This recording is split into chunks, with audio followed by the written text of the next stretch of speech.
오늘은 위기를 극복해내는 다윗, 위기를 극복해내는 다윗이란 제목으로 말씀을 선고합니다. 다윗이 이제 헤렛 수풀이라는 곳으로 가서 숨어 있는데, 거기서 조금 밑에 내려가면 그일라라고 하는 지역이 있거든요. 그런데 블레셋 군사들이 이 그일라를 침공해가지고 다 뺏어갔어요. 그래서 다윗이 너무나 안타까워서 그일라 주민들을 좀 구출을 해주고 싶은데 위험한 상태잖아요. 자기도 숨어 있는데. 그래서 하나님께 기도를 해본 거예요. 어떻게 하면 좋겠습니까? 그랬더니 너의 군대를 데리고 그일랏에 뺏어간 블레셋 사람들을 쳐라. 그래서 하나님 말씀을 믿고 그일랏 주민들을 구출을 해줬어요. 그런데 또 그일랏 주민들이 사울에게 이걸 또 고자질했어요. 참 배신도, 이런 배신은 너무나 악하잖아요.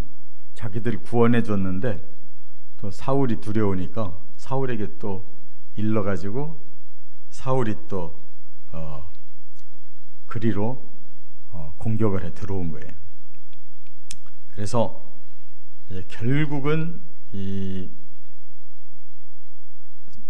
사울을 피해서 간 곳이 어디냐면 이 엔게디라고 하는 동굴이 있어요.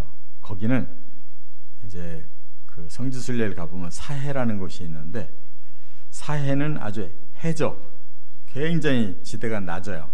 근데 또 사해만 벗어나면 바로 가파르게 막 이렇게 계곡을 이루는 높은 곳이 있어요. 그 엔게디에 숨어 들어가서 또 그 동굴에 살았다고요. 그러니까 이렇게 지금 다윗의 생애가 너무나 위기가 막 연속 닥치고 막 배반도 연속 일어나고 하는데도 결국은 다 극복을 해내고 있어요. 그 중요한 것이 뭐냐? 기도였어요. 기도. 그럼 하나님께 계속 사인을 받는 거예요. 그래서 피할 수가 있었고, 또 그 위기 속에서도 좋은 일을 할 수가 있었어요. 계속 그렇게 하니까 하나님이 이제 다윗을 저 위에 위성에서 이 밑에 우리 내비게이션을 쏘듯이 아예 하나님이 위에서 보시고 미리 섭리까지 하셔요. 그래서 앞일이 막히지 않도록 하나님이 다 섭리를 하셔서 상황을 바꿔주시는 걸 볼 수가 있어요. 요걸 우리가 배워야 된다, 그 말이에요.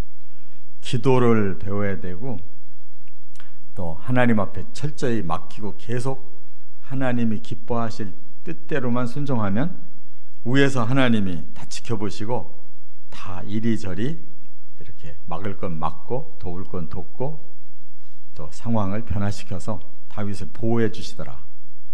이걸 깨달으시길 바랍니다. 좀 더 구체적으로 이제 세 가지가 있는데, 첫째는 1절부터 14절에 보면 다윗의 기도와 하나님의 응답. 얼마나 멋있는 이런 과정인지 몰라요. 서두에서 말씀드린 대로 그가 헤렛 수풀에 숨어서 있다가 거기서 가까운 그일랏에 블레셋이 쳐들어와 가지고 막 다 뺏어갔다는 거예요. 그 소식이 오니까 다윗이 막 애국심이 일어나는 거예요. 자기도 지금 위험한데 애국심이 일어나요. 그래서 야, 우리 그일랏 주민들을 도우러 가자. 그랬더니 600명의 군인이 지금 찼거든요. 그들이 결사반대하는 거예요. 우리도 지금 위험한데 블레셋과 전쟁을 하면 다 노출될 거 아니냐. 그러면 사울이 들이닥치면 우린 끝난다. 그래서 다윗은 군사들의 말을 안 들을 수도 없고 그일라 주민은 돕고 싶고 방법이 뭐겠어요? 기도한 거예요. 그래서 사람의 말도 중요하지만 제일 중요한 건 하나님 메시지잖아요. 그래서 하나님, 이 상황에서 어떻게 하면 좋겠습니까? 그러니까 하나님이 가르쳐준 거예요. 염려하지 말고 가서 네 백성을 구출해라. 말씀이 떨어지니까 군사들도 순종을 할 수밖에 없죠. 그래서 블레셋에게 공격을 해가지고 다 빼앗아 와서 회복시켰다, 그 말이에요. 그런데 그 사이에 제가 서두에서 잠깐 말씀한 대로 또 배반이 또 일어나요. 아니, 그런 은혜를 입었으면 좀 무겁게 가만히 있어야 될 거 아니에요. 바로 또 사울에게 고자질을 해요. 여기에 지금 다윗이 있습니다. 왜 그럴까요? 백성들은 연약하니까 언제 상황이 바뀌어서 사울의 귀에 들어갈지 몰라요. 그러니까 미리 자기들 방어막을 치느라고. 다윗에게 고마운 건 고마운 거고, 자기들은 위험을 겪고 싶지 않고, 그러니까 사울에게 알아서 고자질을 한단 말이에요. 그래서 사울이 이제 공격하러 오기 시작했어요. 그러니까 이번에도 방법은 하나밖에 없어요. 하나님, 사울이 이렇게 우리가 노출이 돼가지고 지금 붙잡으러 온다는 이런 첩보가 왔는데, 하나님, 제가 어떻게 해야 되겠습니까? 하고 기도하는 거예요. 그랬더니 하나님이, 사울은 너를 반드시 잡으러 올 거고 잡으면 죽일 거다. 그러니까 너는 여기서 다시 도망가라. 하나님이 그렇게 일러주셨어요. 그러니까 남을 구출하는 위험도 기도 속에서 응답대로 했고, 또 이렇게 자기 백성이 배신해가지고 이렇게 고자질을 했어도 그 위기를 피하는 방법도 기도로 하나님께 응답받고 피신했다, 그 말이에요. 그러니까 매사를 하나님께 맡기는, 그리고 기도하는, 이것이 성도들의 승리의 원천이 된다는 거 꼭 깨달으시 바랍니다. 근데 우리가 평소에 뭐 기도 열심히 하는 척 해요. 그런데 정작 어려운 일이 딱 일어나면 기도 안 해요. 막 그냥 머리를 굴리고 자기가 어떻게 할까 막 행동을 먼저 한다고.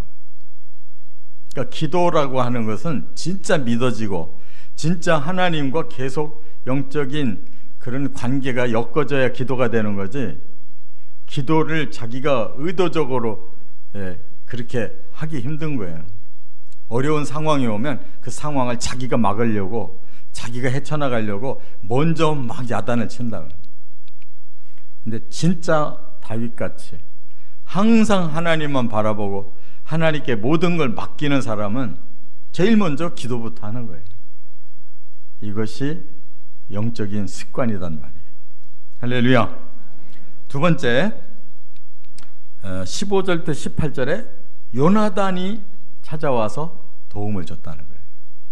제가 앞에서도 이제 요나단하고 석별의 정을 나누고 헤어졌다고 그랬는데, 딱 한 차례 여기에 다시 요나단이 찾아와요.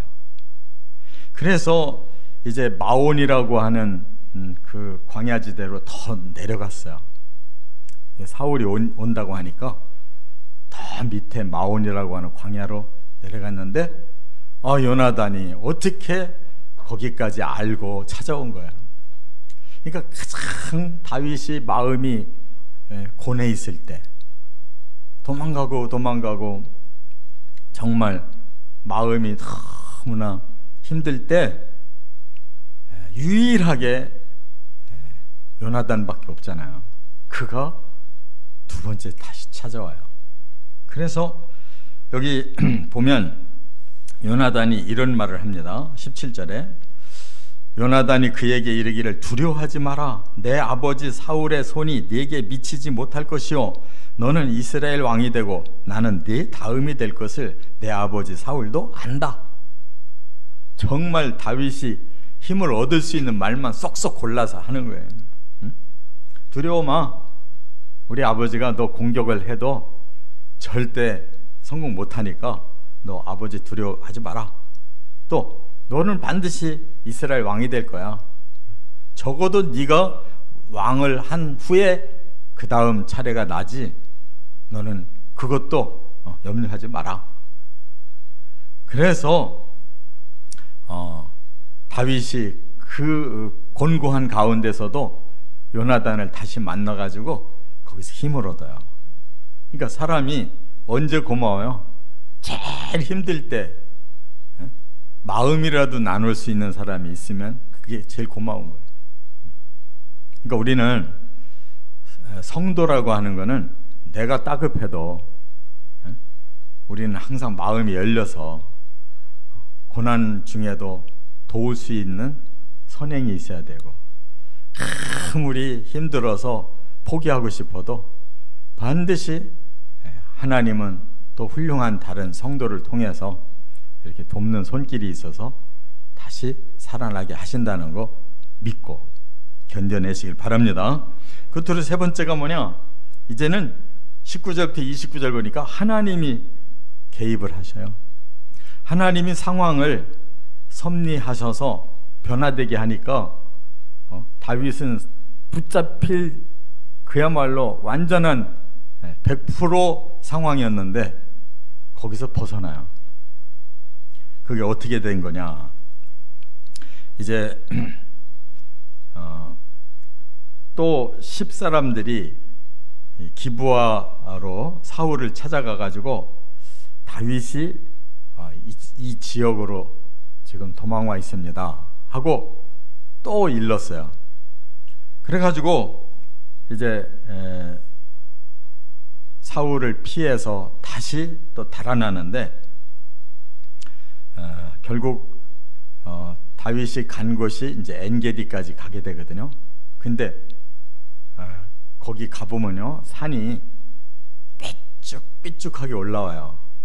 그래서 봉우리가 가까이 있는 거예요. 요 봉우리하고 요 봉우리가 가까이 서로 막 얼굴이 보이고 대화를 할 수가 있는 거예요. 거기까지, 그 상황까지 지금 왔어요. 사울이 와가지고 포위를 하고 이 양쪽 봉우리에 지금 서로가 대치하고 있는 거예요. 그러면은 그건 붙잡히는 거는 뭐 이미 기정사실인 거예요.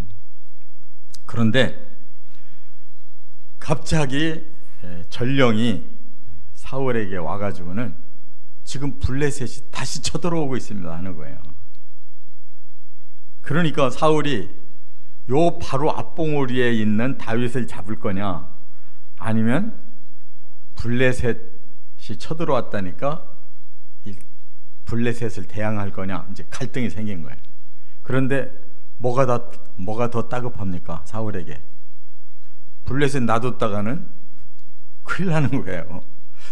다윗은 다음에 잡아도 되지만 블레셋은 지금 이겨야지, 지금 못 잡으면 나라가 아예 망해버리는 거예요. 아무리 다윗을 죽이고 싶어도 사울이 그 상황을 판단해 보니까 금방 알아요. 바로 앞봉우리에 그 미운 다윗이 있어도 그거보다 더 따급한 게 뒤에서 지금 블레셋이 다시 전쟁 일으켰다는 게 더 중요하단 말이에요. 하나님이 위에서 내려다보고 조절하는 거야. 하나님 지금 바둑 두듯이, 참 성경 읽어보면 하나님이 기가 막히게 다윗을 사랑하고 책임지고 섭리하고 상황 변화시키고 다 하는 걸 볼 수가 있어요. 그러니까 우리가 머리 굴리고 그냥 열심히 해가지고 되는 것 같은데 아니에요. 우리는 그냥 신용만 하는 거지, 정말 하나님의 마음이 통하고 있는 게 중요한 거예요. 우리가 뭘 해낸 게 아니고 하나님과 우리 마음이 통하니까 하나님이 주변을 정리해 주는 거란 말이에요. 그래서 피하는 거고, 지가 똑똑해서 피한 게 아니잖아요. 거기서 어떻게 피해? 그래가지고 그 다윗은 엔게디 굴에 무사히 들어가서 완벽하게 자취를 감추고 살았단 말이에요. 그러니까 정말로 기도하면 응답이 오고, 생각지도 못한 가장 믿을 만한 사람 요나단이 그 멀리까지 찾아오고, 그것도 안 되게 또 완전히 그 사로잡힌 상황이 돼버리니까 이제 사람이 어떻게 해줄 수가 없으니까 하나님이 위에서 조절을 해가지고 상황 변화를 일으키시더라 이 말이에요. 그러니까 우리가 예수 믿고 신앙생활 하는데 이런 느낌이 와야 되는 거예요. 멍하니 사는 게 아니고 항상 하나님과의 느낌이 교제가 있어야 되고 상황이 어떻게 움직여 가는지 그 느낌을 받아야 된단 말이에요. 할렐루야. 그러니까 하나님께 다 맡기시기 바랍니다. 머리 그만 굴려요. 소용없어요. 내 마음만 의롭고 하나님만 확실하게 믿으면 하나님이 우리를 끌고 가시는 거예요. 걱정하지 마시고 이렇게 모든 위기를 극복해 나가시기를 주의 이름으로 축원합니다.